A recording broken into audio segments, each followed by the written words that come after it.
What's going on, everybody? It's just me flying solo this week because it's the week between Christmas and New Year's, and it's that weird week where everybody's off and didn't want to bug anybody. So it's just going to be me. Usually, and I wasn't even going to do a Steelers podcast, but there's some things I wanted to talk about, mostly to give some apologies from some of the things that I and Steeler fans have been saying all season. So let's talk about it. Steelers 13, Raiders 10. Very, very crazy, emotional game. 50th anniversary of the Immaculate Reception. Um, the week that week, Franco Harris passed away. Was so sad, very emotional, very cold game. Shout out to anybody that went to that game. It was ridiculously cold. I'm not exactly sure what the temperatures were, but we're talking like maybe 10 degrees. And with the windshield, probably in the negative 10, negative 20 degrees, sitting out there in that stadium. And the fans were loud too, but a lot of them were there for the Franco retire his number, and it was a very emotional ceremony. They did that at halftime with his wife and son there. She was crying, he was crying, everybody was crying. I was crying, but so very emotional game. It did not look like the Steelers were going to pull it out, but it was almost a parallel to the Immaculate Reception game in 1972. The Raiders were leading late. They needed a late Steelers touchdown. It was a low-scoring game, and the Steelers scored a touchdown to score 13 points. The only difference is that game the Raiders were leading 7-6, and in this game they were leading 10-6. So and a rookie scored a touchdown. That time it was Franco Harris. This time it was George Pickens. So a lot of parallels. Just wonderful how it all turned out. But it was a crazy game. It started out, the Raiders started out, and on the first drive just drove right down the field, and you thought, oh boy. And here's where the first apology needs to come in from me. So when that first Raiders drive happened, I thought, oh crap, here we go. It was 14 plays, 72 yards, took up 8:22 of the clock in the beginning of the game, and the Raiders were just doing whatever they wanted.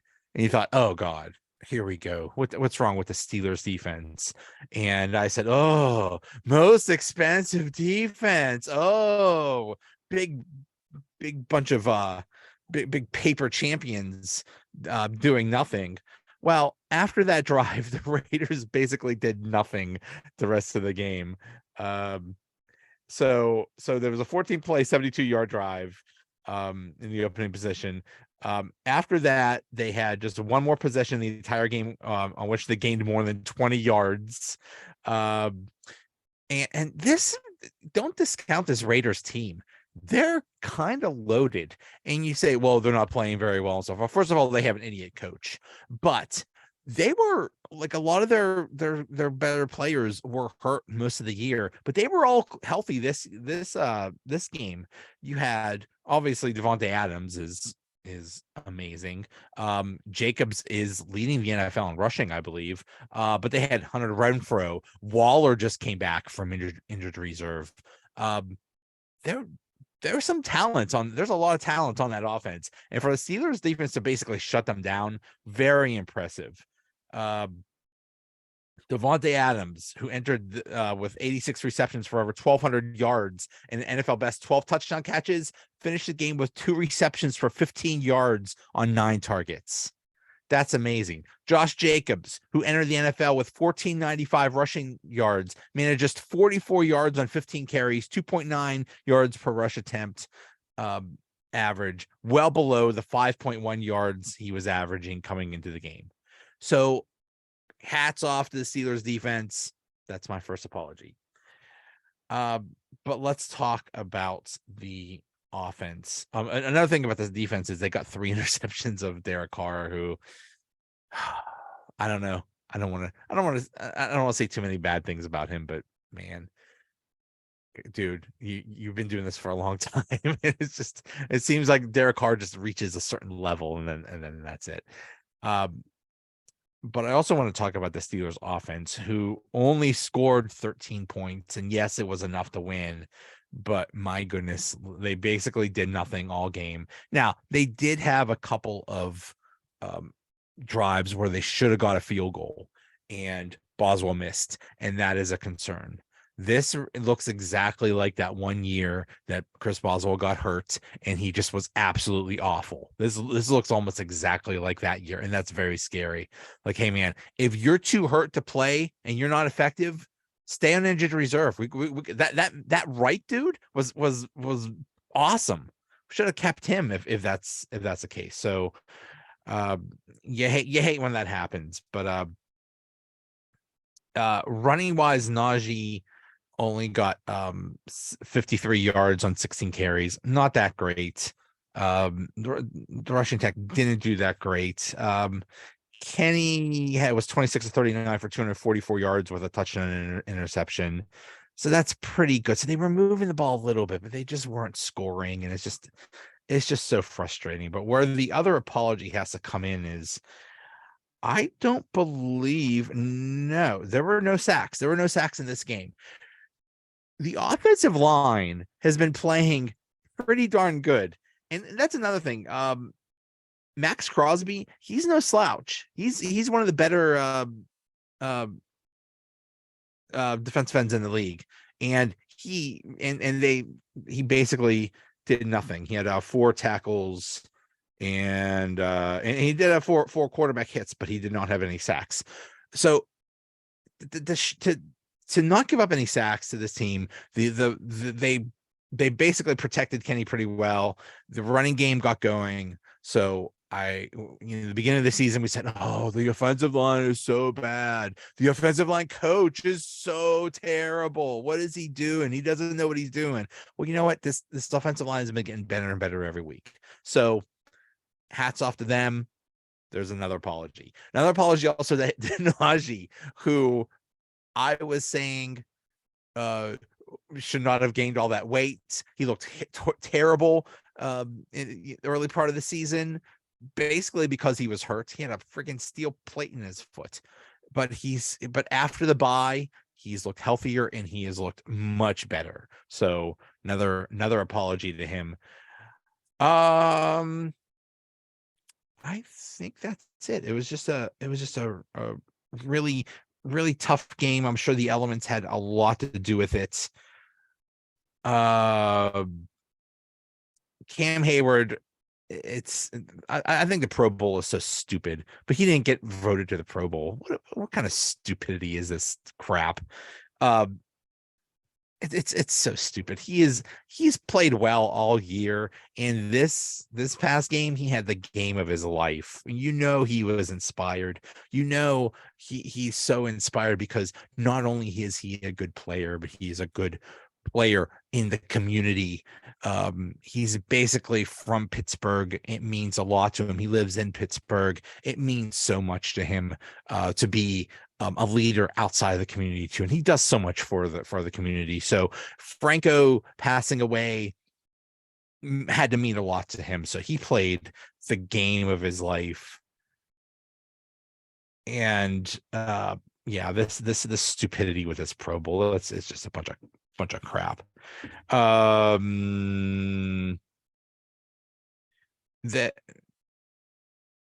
Minka had a great game. Darren Waller is a very good tight end, and some of those interceptions that they had were very, very difficult, and they were able to pull them off. And we were criticizing them earlier in the year because, especially that Miami game, it's like if you caught just one of those interceptions, they probably would have won that game. And that's the frustrating thing about all this is it's going to probably be the Steelers are probably not going to make the playoffs, but they easily could have. There's so many games that they just barely lost, and they just could have eked out a couple more wins. They would easily have a playoff spot right now, but they still have a tiny, tiny chance. Here's what I believe needs to happen. The Steelers need to win their final 2 games. They need the Seahawks to beat the Jets, which is very possible. The Jets are a mess right now. The Patriots to beat the Dolphins this week, which is another thing very possible. The Dolphins are a mess. Then they need the Jets to beat the Dolphins the next week, and the Bills to beat the Patriots, which are all very possible. So there's a lot that needs to happen, but still it very well could happen. I think it would be absolutely silly if the Steelers made the playoffs. I think it would be cool, but for people to say, "Oh, this is why you want to make the playoffs? All you're going to do is get killed in Buffalo or killed in Kansas City." Yeah, maybe, probably, but there's a chance. So you're saying there's a chance. So you want at least a ticket in the dance, and it would just be really cool. And who cares about draft position at this point?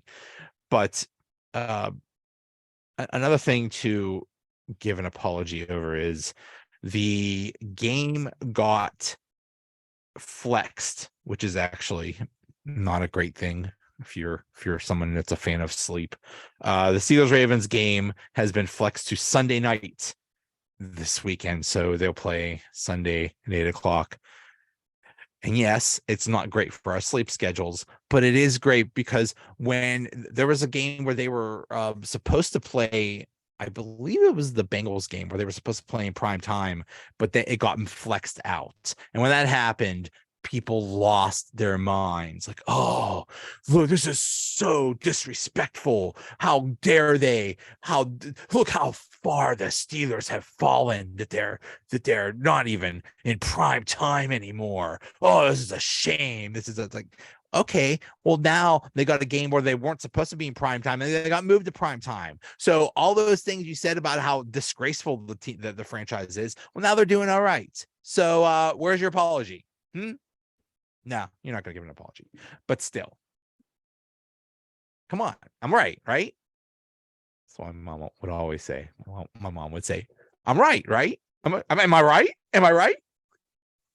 Yeah, Mom, you're right.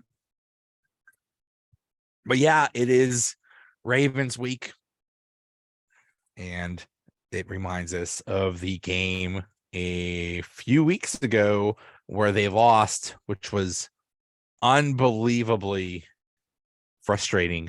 That was one of the more frustrating games I've ever watched in a long time.